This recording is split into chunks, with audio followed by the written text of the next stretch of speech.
Another blessing day.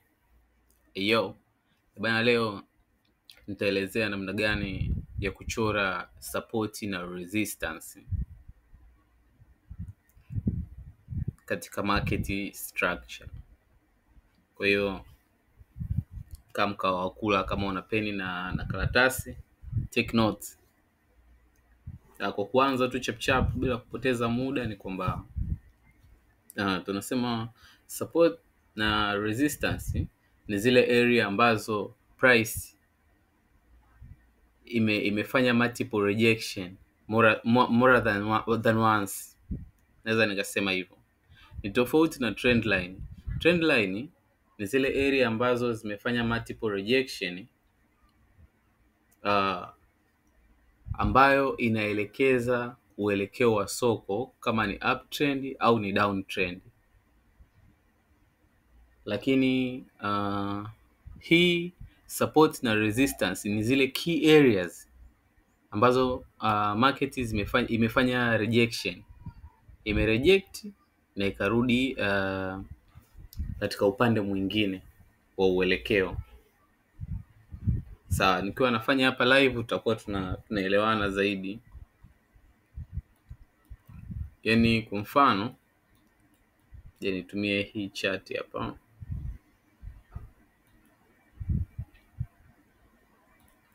Kwa mfano price ilikuwa imepanda juu hivi, ikashuka, ikafanya hivi, ikashuka tena, ikaendelea hapa juu, ikashuka tena hapa chini, alafu ikaendelea huku juu.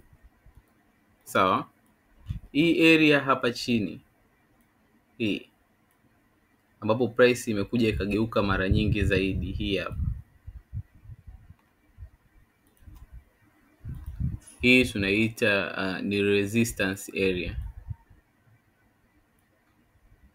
Na hii area hapa juu ambapo price ilitap ikashuka chini, niweke hivi ili uweze kuelewa zaidi. Hii hapa juu tunaita ni support area. Sawa, hii area iliyo hold price hapa chini ni resistance, hii hapa juu ni support.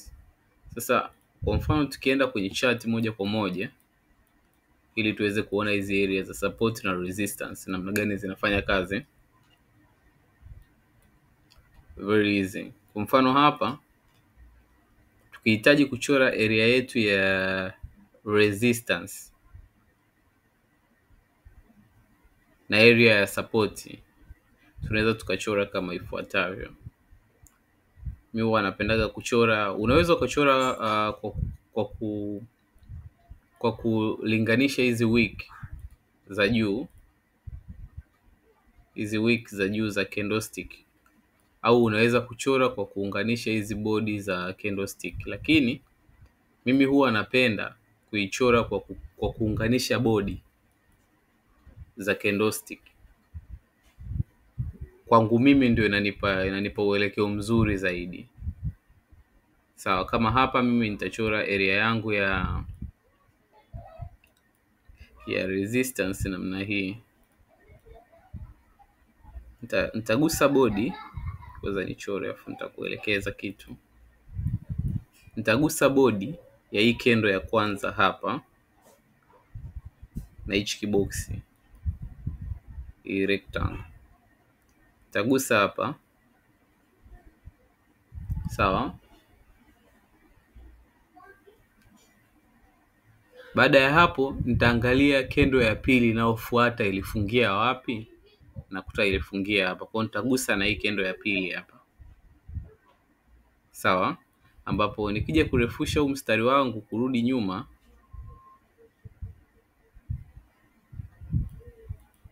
nitakuja kupata uelekeo mzuri tu hapa nyuma na huku mbele pia tunakoelekea. Kama unavyoona hapa mbele, kwanza kitu kilichofanyika, huwa napenda kuchora hizi body of the candle katika current market price. Ndio huwa napenda kushika hizi body of the candle na huwa inafanya vizuri sana. Sawa, kwa sababu tunafahamu area ya resistance kabla ya kuchora hii kabla ya kuchora ile box, area ya resistance ilianzia hapa, yani ilianzia hapa kwenye bodi hapa mpaka hapa juu kwenye hii wiki. Vyote hivi vilivyopo hapa ndani mpaka kwenye hii wiki hapa juu, hii ni area ya resistance. Kutokea hapa mpaka hapa juu hapa, hii yote ni area ya resistance.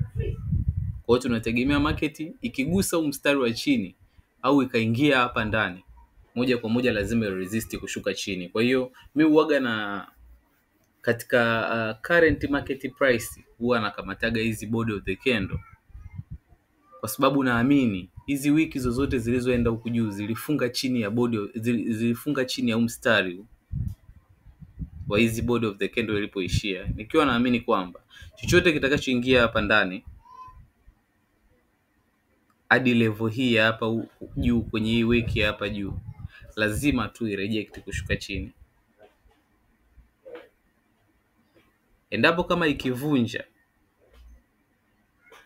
ili eneo ikafunga juu ya ili eneo, yani endapo kama price ikija hapa pap, sawa, ikamanage kufunga juu ya hili eneo hapa, ndio nitasema kwamba hii area of resistance imevunjwa. Sasa imegeuka support, kwamba market itashuka afu itaendelea, itajitafuta hapa chini, itaendelea kwenda juu, sawa. Kwa hiyo nakuwa nachora nikijua kwamba kabisa market huwa itaishia wapi na wapi ambapo tutarudia, sawa. Lakini kwa beginner na kushauri usikilize kwa makini. Huwa mimi ninachokifanya ni hichi, nadili na ile eneo hapa, hii ndio current market price yangu ilipo. Kwa mimi huku nyuma mimi sitadili napo sana, kutakuwa kuna issue na mimi, nitadili tuna current market price. Nitakuja hapa, nitadraw area yangu ya resistance kuanzia hapa mpaka hapa, nitarefusha mstari wangu, lakini nitakuja kutouch body of the candle ya hapa chini, nitakuwa tayari nimeshapata uelekeo, nikiamini kwamba market itoke itokapo, ikija ikigusa hapa lazima resist, even if itagusa hadi hapa lazima resist kushuka huku chini. Endapo kama ikifunga juu ya hii wiki hapa, hii market itakuwa tayari imesha break hii area of resistance. Sasa resistance itageuka kuwa support, sawa. Kwa naamini kabisa kama ukiangalia hapa kuna multiple rejection, hii ilikuja ikashindwa kufungia juu ya huu mstari, hii pia ilitouch ikashindwa kufungia juu ya huu mstari, no, this one ilitouch ikashindwa kufungia juu ya huu mstari, hii pia ilitouch ikashindwa kufungia juu ya hii area, na hii pia ilitouch ikashindwa kufungia juu ya hii area, sawa. Tunasema hii ni strong area of resistance. Market imefika zaidi ya mara moja na imeshindwa kubreak resistance kwa support, sawa. Na kama nikichora area yangu ya support, naweza nikaanzia hapa nikachora pia, inawezekana, sababu zinaonekana. Naweza nikachora hii kama area yangu ya support. Hapa nitagusa hii body of the candle na hii body of the candle hapa. Hii ni area yangu ya support, kwa sababu hii ilikuwa area ya resistance mwanzoni, ila ilikuja kuvunjwa hapa na hii candle yenye momentum. Kwa hiyo imegeuka imekuwa ni area ya support. Tunategemea kwamba price ikitoka hapa itakuja kugusa hii area ya support, iguse hii area ya resistance, irudi kwenye support, iguse area ya resistance, kama itakuwa haina nguvu. Kwa Kwa hiyo kitendo cha kugusa hapa ni kutafuta nguvu ya kwenda kuvunja hapa juu, kuvunja hapa. Sawa. Je, ni mara ngapi itagusa? Hiyo tutakuja kuona mbeleni, au naweza nikakwambia tu hii area ya support au resistance ikiguswa mara nyingi zaidi huwa inakuwa ni weak area. Uwezekano wa kuvunjika unakuwa ni mkubwa wakati inafuatwa kwa mara nyingine. Kama hii area ya hapa juu ya resistance tukiangalia, tunaona iliguswa mara ya kwanza, ikaguswa mara ya pili, ikaguswa mara ya tatu. Nadhani ikija mara ya 4 hapa itakuwa ni kitu cha namna hii, lazima itapavunja hapa, itapavunja. Sawa, kwa sababu area ya resistance au ya support ikiguswa mara nyingi zaidi inakuwa weak area. Ni kama hapa chini tu, hii ndio ilikuwa area yetu ya resistance, na hapa chini palikuwa na area ya support. Hapa chini ilikuwa area ya support hapa.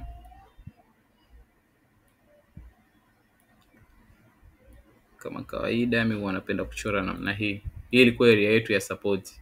Price ilikuja, ikufika, ikatapu hapa kupata nguvu ya kushuka huku chini, ikapanda juu tena, ikashuka, ikapanda juu, ikatapu hapa, ikapata nguvu, ikapanda kwa hadi hapa kwa nguvu. Lakini pia ilishushwa na momentum candles hizi hapa, ikatapu. Baada tu ya kutapu hapa, ilipanda kwa nguvu sana. Ilipata nguvu ya kwenda juu kwa sababu ilikuwa inatafuta nguvu ya kwenda kuvunja hili eneo la hapa. Sawa, ndio maana ikapanda hapa na momentum candle ambayo ilishindwa kuclose juu ya hii area hapa juu, ikatengeneza area nyingine hapa juu, ikawa ni area ya resistance. Kwa hiyo baada ya kuvunja tu ile eneo liligeuka kuwa area ya nini? Ligeuka kuwa area ya support, kwamba tukiamini inaposhuka hii itasupport market kupanda juu. Imeshuka tena, kwa hiyo tunaamini market itasupportiwa kurudi juu na kuvunja hii area ya resistance ya. Sawa, huu ni mfano wetu, tunaweza tukasema mfano wa kwanza. Mfano mwingine hapa tusiende mbali.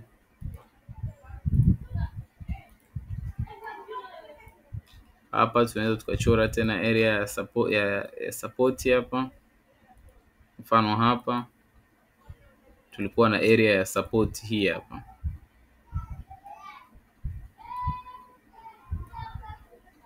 ambayo ilikuwa ni nzuri tu. Hii ilikuwa ni area yetu ya support. Market ilitap mara ya kwanza, ikatap mara ya pili, ikatap mara ya tatu, mara ya 4, ila mara ya 5 ikaondoka na hii momentum candle. Sawa, tukiangalia wakati na tap huku chini pia juu ilikuwa inatutengenezea tena area nyingine tena ya resistance, ambayo iliguswa pia mara nyingi, ni hii hapa.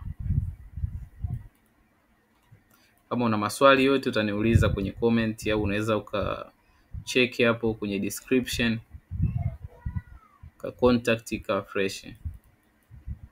Hii hapa area nyingine ya resistance, ili resist ka support, ikapanda tena juu hapa, haikugusa area ya resistance, ikaja ikagusa support kwa mara nyingine, ikapata nguvu ya kupanda juu zaidi, lakini ikashuka tena, ikapanda tena, ikashushwa. Sellers walikuwa na nguvu zaidi, ikatap. Kama ukiangalia hii area ya hapa juu imeguswa zaidi ya mara moja, imeguswa mara nyingi sana. Ndio maana wakati imepata nguvu ya kupanda ilishindwa kuhold price kwa mara nyingine tena.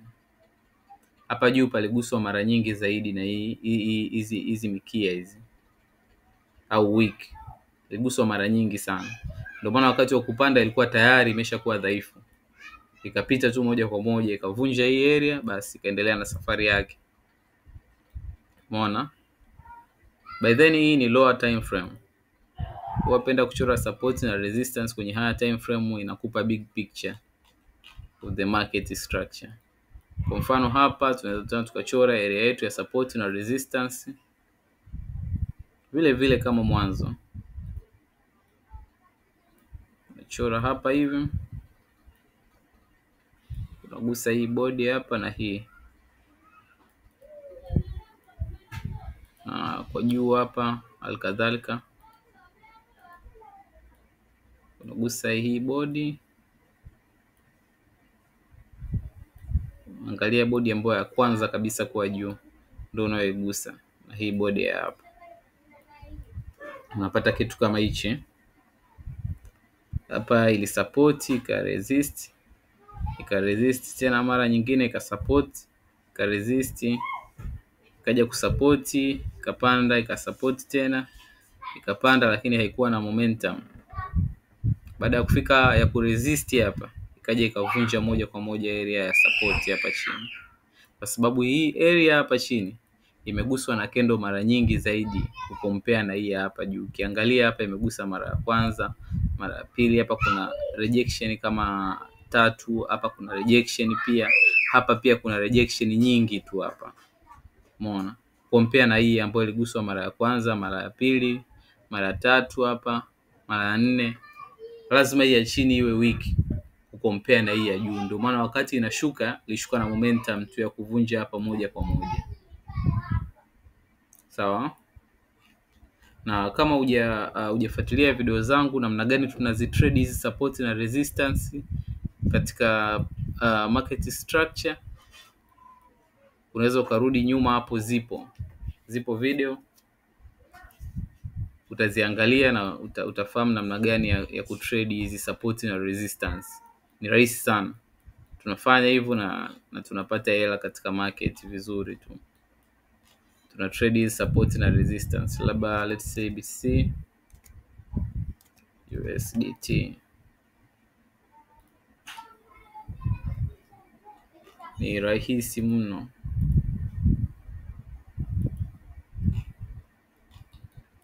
Hapa tena unaweza ukachora area ya support na resistance.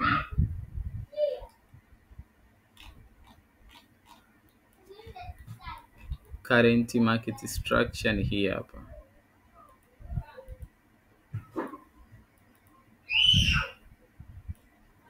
Hapa kama nikihitaji kuchora support na resistance, nitachora hii area hapa. Hii itakuwa ni area yetu ya resistance ambayo market ikija lazima resist kushuka chini. Kama ukiangalia hapa ili hold mara ya kwanza, ikashusha, ikahold mara ya pili, ikahold mara ya 3. Kwa hiyo tunategemea mara ya 4 pia ili eneo hapa likiguswa na market itaendelea kushuka huku chini. Market ikija hapa itagusa, itashuka huku chini. Sawa? Hii ni area yetu nyingine ya resistance.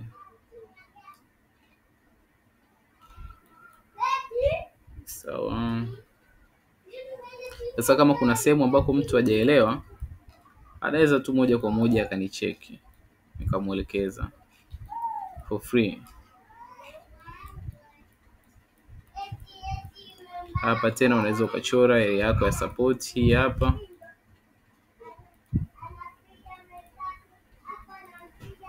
Very easy.